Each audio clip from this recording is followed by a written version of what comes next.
რამ შეიძლება გამოიწვიოს თამაშ დამოკიდებულება, რამ შეიძლება განავითაროს ეს პროცესი. აი ახლა ვიტყვი აი თამაშის უკან რა იმალება, ხო რა ნიუანსები არის.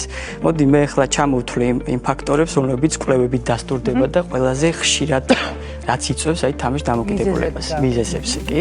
პირველი ეს არის აი რეალობიდან გაქცევა მე რო ვახსენე წეგან რას გულისხმობ, როდესაც თინეიჯერი თავს გრძნობს მარტო, მაგალითად სტრესი, ფოთვა, არ ვიცი, დაბალი თვითშეფასება აქვს და ასე შემდეგ. თამაში არის ის ადგილი, სადაც კარგად ახერხებს დროებით გაიქცეს ამ პრობლემას, ხო?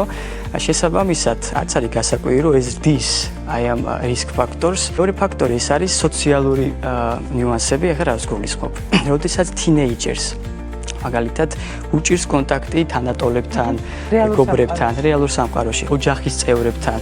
რა ხდება ამ დროს? თუ დააკვირდებით, ნებისმიერ ვიდეო თამაშებში მარტივად ხდება დამეგობრება უცხო ადამიანების, რაღაცა გუნდური ჩართულობა და აღიარება. შესაბამისად, ნახე, როცა ჩვენ მივდივართ შემდეგ თამაშის შეწყვეტაზე, ეს არ არის მხოლოდ უკვე თამაშის შეწყვეტა, ის ამ ვირტუალურ სამყაროში გაცნობილ სოციუმის უნდა დაემშვიდობოს, ხო? ეს კიდევ უფრო მეტად ართულებს აი თამაშ დამოკიდებულებიდან გამოსვლის პროცესს. ტვინს მინდა შევეხო ახლა რა კუთხით.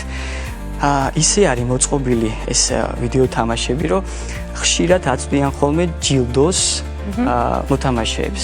ის იქნება შეიძლება რაღაცა, არ ვიცი, ქულა აჩუქონ, შეიძლება რაღაცა დონეზე გადაიყვანონ, ხო? სხვადასხვა ნიუანსებია. თუმცა ეს ყველაფერი ასტიმულირებს დოფამინს და ამ დროს ტვინი სწავლობს იმას, რომ მე ანუ მარტივა და სწრაფად შემიძლია სიამოვნება მივიღო. ეს რა თქმა უნდა უკვე პრობლემა არის და კიდე მეტი რისკ ფაქტორი არის თამაშ დამოკიდებულების.